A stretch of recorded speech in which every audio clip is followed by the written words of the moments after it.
It's another episode of What Do You Need to Know to Live in Costa Rica. Today, we are answering your questions. Hello, everyone. I'm Aaron Bailey, joined as always by my business partner and the man about Costa Rica, Patrick Jager. Hello, Patrick. That is a change, a departure. I will take it. I want it on my grave. I needed to mix it up a little bit. I love it. Yeah, we're answering questions. I love getting questions from our viewers in an email, hola@yourprivator.com, and on Zoom calls, and these are fun. These are always fun to These answer are fun. questions. Before we answer them, if you like this video, thumbs up. Is it going to do the thing? It might. Is it going to do No, it? No, it's not I going don't to do think it today. so. All right, Yeah. fine. If you like this video, thumbs up. Give us a like. Give us a subscription. Share this video. Comment on the video. The more you engage, the bigger our audience grows. And we're doing this very organically. We would rather have a small and mighty army than a huge army this is because the people that are on this, if you're going to listen to the two of us blather for 15 minutes, you actually care about the topic. So we love you. And thank you for being here. With that said, Mr. B, what is our first question of the month? Okay, I think this first one is directed towards you because it's about moving your pets to Costa Rica, and I have never moved a pet to Costa Rica. So Okay. here we go. Thanks Yeah. for the video and comments. Appreciate that. You said it was 14 hours from the time you locked your dogs, in the kennel to getting them back in San Jose. Can you explain that? The Sure. flight from LAX to San Jose, Costa Rica is only 5.5 hours. Did you put them in the kennel the night before the flight? Is that what you meant? Or you couldn't get them out of a kennel in San Jose Airport until a day after they arrived? Please Sure. clarify, and thanks. And you're welcome.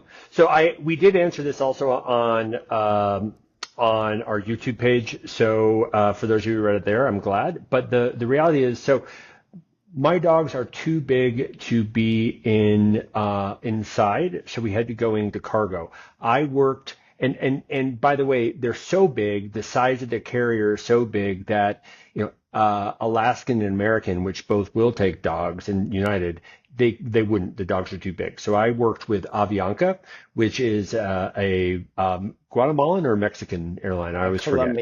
Oh, it's Colombian. Okay, there you go. I was wrong. So the way that it worked was I had to have them at LAX in Los Angeles by 6 o'clock. And they got into the kennels. Why 6 o'clock? Because then we boarded the flight at 11:30. I was on the same flight up above. We boarded the flight at 11:30, but in those 5 hours, they had to go through customs, health check, inspectors, get from the Avianca warehouse into LAX. I watched them get boarded on the plane.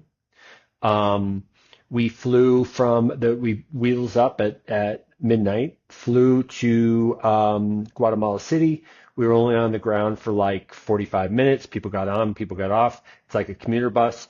And then we flew to San Jose. We landed at San Jose about 8 in the morning, I think. And then they had to go through the customs process again. So that's why it takes 14 hours. And I think that same thing is going to be true.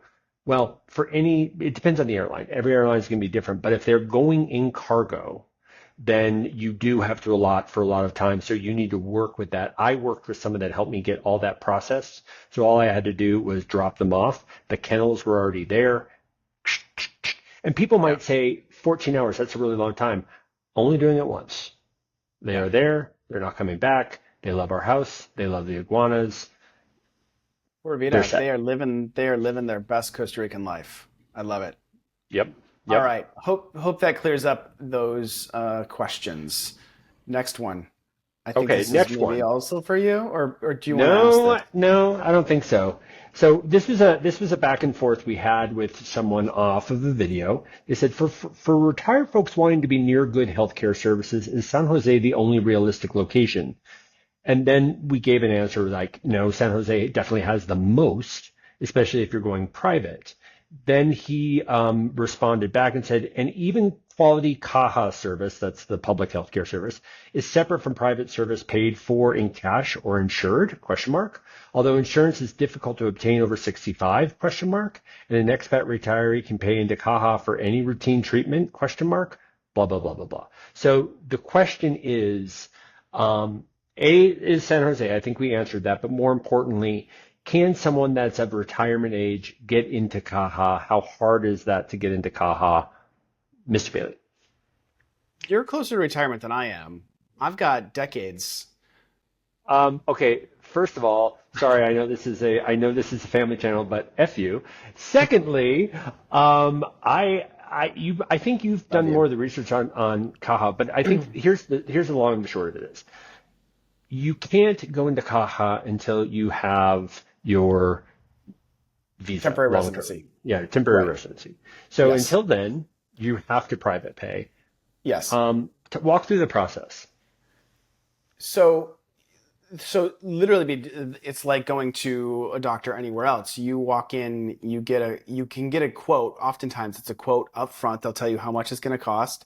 And then you get the service and you pay for it. And it's usually about the copay that you would pay in the United States for the whole entire service. So, like as I've said in other videos, I went to the emergency room.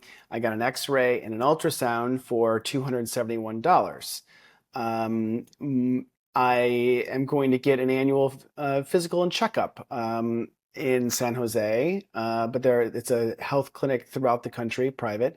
It's $150 for like a whole day of battery of tests and another ultrasound and blood work and all these things. In the United States, I'd pay $50 for that, and my insurance would pay the rest of the $600, no, maybe Oh, even more, more. for sure, more. And then I'd have to pay that for my deductibles. So generally speaking, healthcare in Costa Rica is out of pocket private facilities is far cheaper than it is in the United States. But the other side of the question was, what about can someone in retirement age, can they, like, I think the question is, can you still get into CAHA if you're of Yes, retirement absolutely. age? Yeah, absolutely. You can get it at any age. Yes. As long as you meet the requirements for temporary residency and As you long as you fulfill become that, then and you pay your CAHA payments, absolutely. yep. There is a certain age, and I don't remember what that is off the top of my head, where you stop paying CAHA. Um, but we need to do a whole nother video about Yeah. healthcare. Yeah, we'll bring in an expert on it because we don't want to misquote on this stuff because this is Exactly. vitally important. But I think to the point, rest assured you can. Yes, And don't absolutely. let that be the limitation for you. Work with us, we'll get you the information you need. Exactly. Yes. All right, what's the third question? All right. Is most of Escazú composed of hilly streets? How is Escazú for older retired folks? Is there a lot of noise, honking, etc. in the residential areas? How does it compare to Romisur? And how is the infrastructure, roads, sidewalks, in electrical outages, sewage, plumbing, water supplies? Goodness gracious, there's a lot in this question. Go. You live You know, there. I don't live in Escazú. You live in Rome, sir. I can see Escazú out my window. This also brings up another interesting point that we've encountered recently that, some older folks need to be under a certain elevation for oxygen levels. And so a good portion of the Central Valley is outside of that. It depends on Too high. who you are. Yeah, Yep. it's too high. So, we've been helping a client figure out where to live under a certain elevation that we know his family will thrive in. Um, but getting back to Escazú, uh, pretty much anywhere in Costa Rica is flat and hilly. Like it's Right. just Right. every there's hills and flat parts everywhere. So there are parts of Escazú that are very very flat and walkable, and then there is way way way way way up the hill. So it all depends on where you're at. It's lovely. It's a city. There's a lot of noise. But it depends. There can be a lot of noise and there can be very little noise. But you know what? I live at the end of a very long road at the very end of Atenas and the very western side, and all it takes is one non-mufflered construction truck coming at 5:30 in the morning. It doesn't matter Yep. where you live. Yeah. And one thing to know, if you like to sleep in, um, construction crews start construction and farming crews start anywhere from 5:30 to 6 on most days because they want to beat the heat and they want to get what they need to get done before the rains come in. Yep. So there's a lot to be said of, there's noise right there. Like there's a lot to be said of, you're not going to avoid that. Like if you want to live up in Right. the mountains somewhere that's totally maybe. Yeah. Yes. I mean, I'm at the beach right now, and it's a very quiet neighborhood, and occasionally we'll get a very loud car coming by. You'll probably hear it on this video. So it is like it's Costa Rica. It's not a perfect utopia of serenity. Um, Oftentimes it is. You can find that in many places, but it also can be. It's not Mexican noisy, but it can be. One of the things I would say though about that is like if you want serenity, it doesn't matter if you're going to Mexico or Costa Rica or anywhere. The more you're in an urban area, the less of that you're going to get. Sure. Just full Sure. stop. Yep. If you go into kind of a suburban farming community, you'll probably get more. You'll probably lose out on some other things that you might find also important. So again, this is a good reason to come and work with us. Our whole job is to help you think through what are your real priorities, not what your perceived priorities are, but what are the real priorities and how do we help you get that? Absolutely. All right. Okay. Next one. This is actually a response to our Escazú video. You had said that it could go as much as blank, blank, blank, and as little as 500 a month for a studio in Escazú. And this person said 500 a month in Escazú is unrealistic. Anything below 800, 900 a month will be a very simple place, aka a shack. Again, Escazú is a very diverse suburb town. Like there are parts of it that are incredibly expensive, and there are parts of it that are reasonable. I have a number of friends who rent for around $500. It might not, that might be a little low, but you can definitely find it. It all depends on what you're looking for, and that's something that we would love to help you figure out. I think the biggest thing is that expectation side of this. If what you want is 500, if this response is $500 with a view and nice appliances and airtight so no bugs get in, you're probably not going to find that. But if Sure. you are comfortable with a more traditional Tico construction in a Tico neighborhood that isn't really a touristy neighborhood, and you're okay with an older home, Yeah. absolutely. Someone that works with us just moved from Heredia to a new town, and they're paying 400 a month. Yeah. Now, I mean, he will admittedly say it's somewhat of a hobble, but it's not, but it is, yeah, it's doable. It's also very hard to find these places. These are not places that are on the market freely available. These take knowing the right people and really digging hard to find. So That's a great point. don't think as a U.S. American you're going to come to Costa Rica and instantly find a $500 a month studio. That's going to be next to impossible. I mean, that's one of the reasons we say come down, rent an Airbnb, Right. or you can rent a room from somebody. You can get that off of Facebook or what have you, and but you're gonna search. Great Yeah. point. Absolutely. All right. Next one. I'm hmm really afraid to drive. What about insurance and people? What about insurance and people? What about people? I don't know. I, Is I, is everyone insured like in the States? What about AAA or some kind of roadside assistance? Take it, Patrick. I think what they mean by people is what about insurance and other people, like other motorists. I So, see. I mean, ostensibly, yes, everyone is supposed to be insured. Operative word being supposed to be. There's a lot of older cars. There's a lot of I'm not gonna lie. There are a lot of accidents. I think that's true in everywhere, quite frankly. Saw 3 accidents today driving around. But um, I think that like you and I have the same insurance agent, and I know that I am grossly over-insuring because I want to have that peace of mind that no matter what happens, I'll be okay, and if I hurt anybody, they'll be okay. And I'm still paying a lot less than I pay in the States.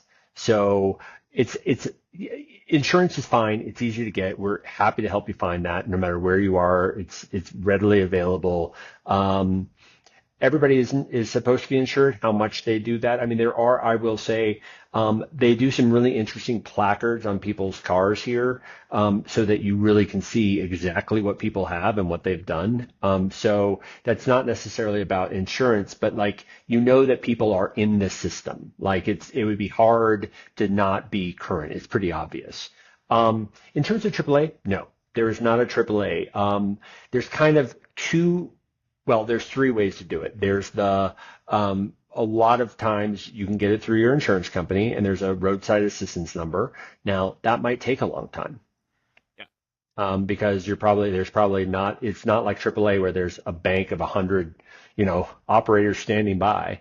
The second is having a mechanic on speed dial, something you trust that like you can say, hey, I'm in Guanacaste. Who do you know out here that can come get me? Or the third, So and yeah, or a tow truck. And the third is have a friend that knows how to call people for you when you're stuck. You've had to do that. yes, when I first moved here and was renting a car, I got a blowout flat tire, pouring rain, miserable, miserable time. I was able to WhatsApp you. You didn't really weren't able to help much, but I WhatsApped my property developer who knew a guy who knew a guy who knew a guy, and someone 15 minutes later showed up and changed the tire because I couldn't find the jack in the rental car. So, it all That's works also out. the Pura vida. Poor Vida. That's also a testament to know your rental car company that you're working with. But I Yes, digress. yes. That's a whole nother. But That's a but whole now nother. that I own a car, I have insurance. Like there's a Yeah. number you just Yeah. WhatsApp There and is a service that you and I have talked about that we found in research for our clients I that joined is it. like a AAA. Oh, you I did? joined it. Yeah, and I wasn't all that impressed. Okay. So I think the insurance company service is far better. I didn't even know you joined it. Okay, good. I did. I All right. wasted $60. That's all Oh, right. all right. All right. So response to our things that still annoy us video. We got a lot of comments on that video. Was it annoy us? It wasn't really annoy It us. was an It was annoyance. I don't remember what things we we can't termed it. stand, things we can't understand still, things that we're still, yeah. Yeah. So, all right. So this person says lack of punctuality or reliability for appointments or commitments. It almost is non-existent. People just show up if they show up, and if they don't, it's okay. No big deal. No call, no text. They act surprised if you follow up to ask if they will ever show up, to ask if late, or to ask why no show. I feel there's some underlying trauma in this comment, I think. Maybe, but both of us, pointing right at you, I mean, we've both had this conversation. Like, what is it about Ticos? And they like make plans and then don't show up. And it is definitely, I get what this person's saying. I don't know if it's a man or a woman. I get what they're saying, that there is definitely a go with the flow Pura Vida thing where if you're coming from the States or something, you expect a text or you expect a call, and it might be that BS call of running 20, left the house, I'm on my way, and you know quite well that they're still throwing on their pants. But like, um, a lot of that doesn't happen in the same way. And we have people that we've wanted to work with in business that we actually are not working with in business because they never follow through with stuff. Yeah. So I'm not saying that it's not a thing, but it is a thing. Like you just have to be okay with it because you're not going to change it. And I do find myself feeling more comfortable. I'll at least call, but I feel comfortable saying like, yeah, I just don't think I want to go. I don't know. Yeah.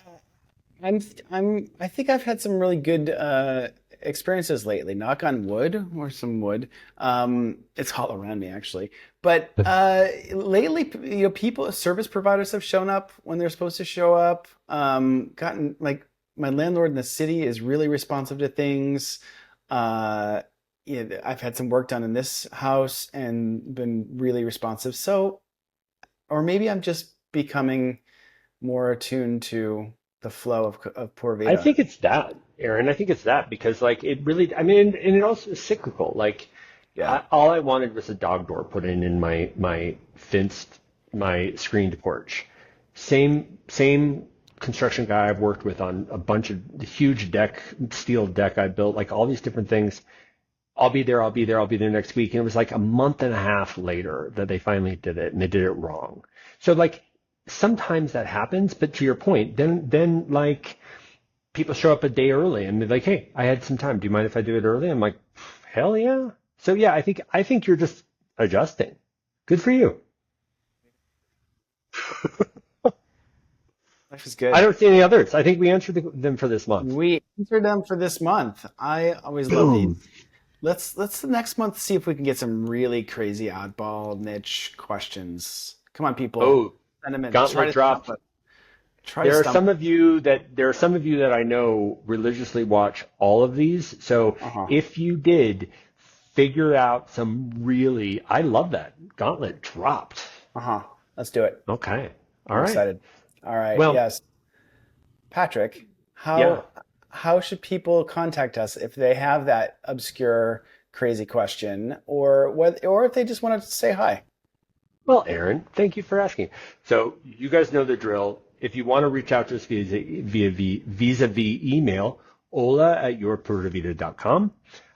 If you want to dig in more to what we're doing here and see everything we have, especially if you're new, we welcome you. It's www.yourpuravita.com/links. That will get you to everything we have, our blog, our Instagram. We would love for you to join our Instagram community. We really try to curate an interesting mix of inspiration and fact there. And yeah, leave us comments. We really do try to respond to almost every comment. The ones we don't are either ones that we're like, we don't really need to respond, or we've already responded 3 times to that. But at least thank you. We really do thank you for being part of this community. This is a lot of fun for us. For our ability to help you thrive if you choose to move here, that's all we care about. We're not trying to sell anything other than getting you here if that's what's right for you. So thank you for being part of our community. Absolutely. This was a fun one. Until next month, Patrick. Pura vida. Revita.